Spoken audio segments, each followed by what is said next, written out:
Kinachoendelea: vita ya Urusi dhidi ya Ukraine.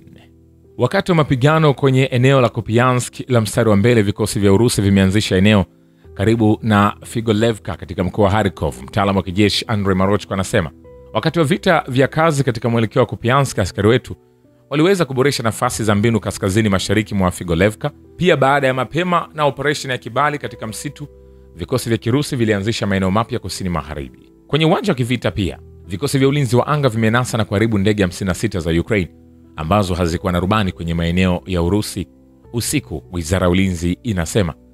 Kundi la wanajeshi zaidi ya 10 wa Ukraine wamejisalimisha kwa wapiganaji wa Urusi kwenye mkoa wa Kursk, kulingana na video iliyotolewa na wizara ya ulinzi ya Urusi. Watumishi wa ngome ya kijeshi ya Ukraine ambayo ilizingirwa katika mkoa wa Kursk wanapata hasara kubwa ya wanajeshi na silaha na wanaendelea kujisalimisha kwa vitengo vya Urusi. Washiriki wote katika operesheni isiyojali ya Kursk, kutoka kwa maafisa wa kazi hadi askari wa vyeo na faili, wanajisalimisha kwa Urusi. Kulingana na wizara ya ulinzi kiongozwa na mazingatio ya kibinadamu, wanajeshi wa kundi la vita la kaskazini wanahakikisha kwamba askari wa Ukraine, ikiwa wataweka chini silaha zao na kujisalimisha, wataishi na kupata matibabu ya heshima kwa mujibu wa sheria za Urusi na kanuni za sheria za kimataifa.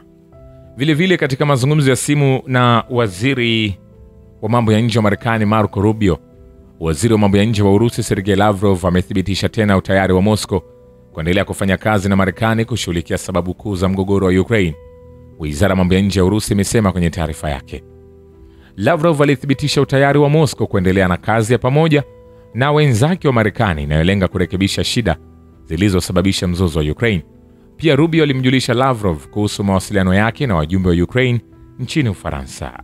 Majeshi ya Ukraine yamejaribu kushambulia mji wa Energodar katika mkoa wa Zaporizhzhia, mji wa satellite wa kiwanda cha nishati ya nyuklia cha Zaporizhzhia, kwa silaha zinazorandaranda. Meya wa jiji hilo Maxim Pukov anasema. Vilevile Urusi imeomba mashauriano ya faragha ya Baraza la Usalama la Umoja Mataifa kuhusu kusitisha mashambulizi ya vituo vya nishati nchini Urusi na Ukraine mnamo Aprili 17. Dmitry Polyansky, naibu mwakilishi mkuu wa kwanza wa Urusi katika Umoja Mataifa, anasema, tumeomba mashauriano ya karibu ya Baraza la Usalama la Umoja Mataifa ambayo hairuhusu uwepo wa Ukraine kwa leo Aprili 17 ili kujadili matokeo ya kusitishwa kwa siku 30 kwa mashambulizi ya vituo vya nishati nchini Urusi na Ukraine iliyopendekezwa Machi 18 na Rais wa Marekani Donald Trump na kuzingatiwa kwa uaminifu na upande wa Urusi. Polyansky alisema wataanza takriban saa 4:30 usiku kwa saa za New York, saa 11:30 jioni kwa saa za Moscow. Mbinu ya vyombo vya habari imepangwa baada ya hapo.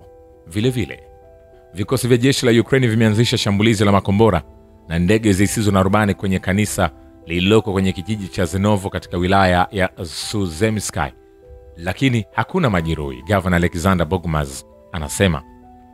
Vilevile, ubalozi wa Urusi mjini New Delhi umekataa madai ya ubalozi wa Ukraine ya mashambulizi ya Urusi kwenye ghala la kampuni ya dawa ya India huko Kiev.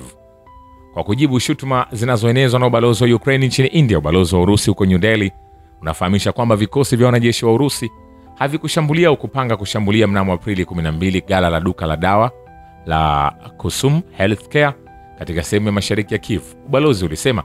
Ubalozi huu uliendelea kusema kwamba siku hiyo anga za Kirusi, ndege zisizo na rubani na vikosi vya makombora vilishambulia mtambo wa anga wa jeshi la Kiukraini pamoja na miundombinu ya uwanja wa ndege wa kijeshi na ukarabati wa magari ya kivita na warsha za eneo la drone katika eneo tofauti.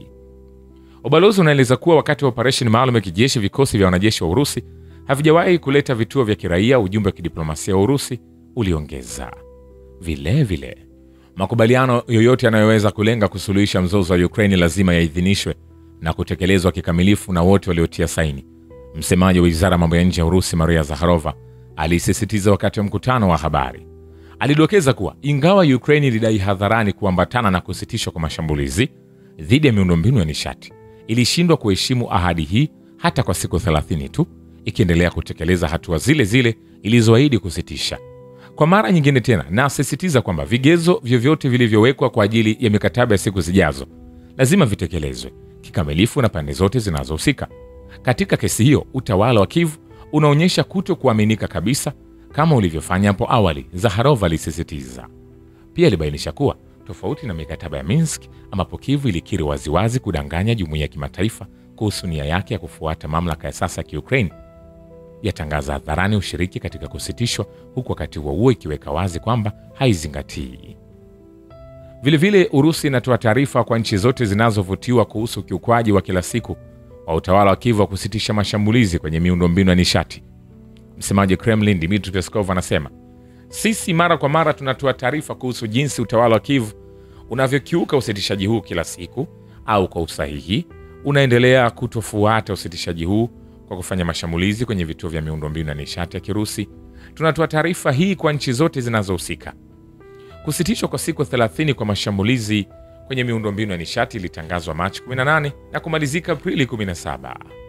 Vilevile, jeshi la Ukraine lilipoteza hadi wanajeshi 165 katika eneo la mpakani la Urusi la Kursk katika siku iliyopita, wizara ya ulinzi ya Urusi imeripoti Alhamisi. Hayo yakiendelea, kwingineko jeshi la Ukraine limeharibu vituo 12 vya gridi ya umeme na maeneo mawili ya usambazaji wa gesi katika mkoa wa Kherson kwenye kipindi cha kusitishwa kwa mashambulizi kwenye miundombinu ya nishati. Governor Vladimir Saldo anasema mashambulizi ya jeshi la Ukraine pia yameharibu vituo viwili vya usambazaji wa gesi kwenye eneo hilo. Saldo alinukuliwa. Vilevile, kiongozi wa chama cha Christian Democratic Union na kansela mtarajiwa Friedrich Merz anapaswa kutambua kwamba shambulio lolote dhidi ya vituo vya Urusi kwa kutumia makombora ya Taurus litamaanisha Ujerumani kujiunga na mzozo huo kupigania Kiev. Msemaji wa wizara ya mambo ya nje ya Urusi Maria Zakharova anasema, unajua, nadhani kiongozi wa CDU anapaswa kutambua jambo moja. Kurusha makombora haya kwenye miundombinu yoyote muhimu ya usafiri wa Urusi kutazingatiwa kama ushiriki wa moja kwa moja Ujerumani katika uhasama wa upande wa serikali ya Kiev, alionya. Vilevile wanajeshi wa Urusi wameikomboa eneo la Preobrazhenka katika eneo la Donetsk kwenye operesheni maalum ya kijeshi nchini Ukraine, wizara ya ulinzi ya Urusi imeripoti Alhamisi.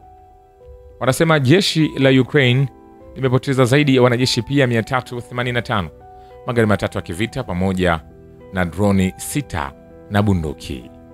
Vilevile kundi la kaskazini la Urusi limesababisha vifo vya askari 65 wa Ukraine na kuharibu tanki la adui katika makazi ya Miropolskoye, Prokhod, Rasnoye, Novodmitrovka katika mkoa wa Sumi. Ni kwambia hivi, hatujamaliza.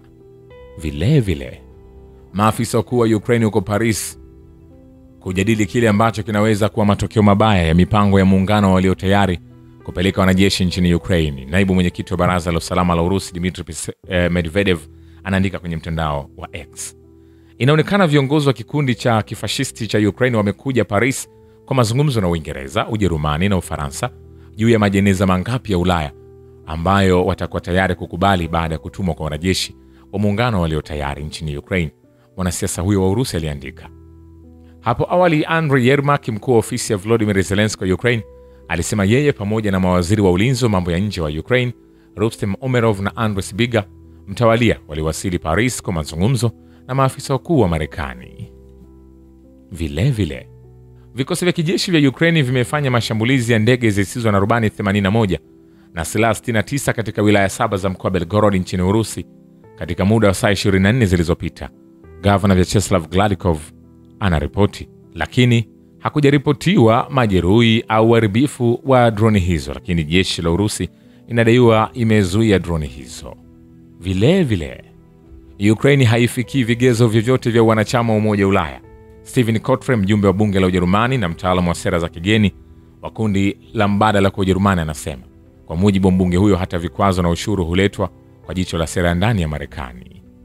Vilevile, hali ambayo wanajeshi wa Ujerumani wanatumwa nchini Ukraine haifikirii, anasema Lars Klingbeil, kiongozi mwenza wa chama cha kidemokrasia cha kijamii.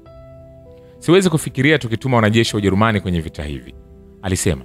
Kulingana na Klingbeil, ni mapema sana kuzungumza juu ya maendeleo kama haya. Hata hivyo, alisisitiza kwamba Ujerumani inapaswa kubaki mfuasi mkuu wa kijeshi wa Ukraine barani Ulaya. Shukrani kwa Babu ya Kivita na Historia ya Dunia. Mimi ni Richard Shio, The Rich Voice. Ni follow Instagram na TikTok kama Rich Voice Official. Asante.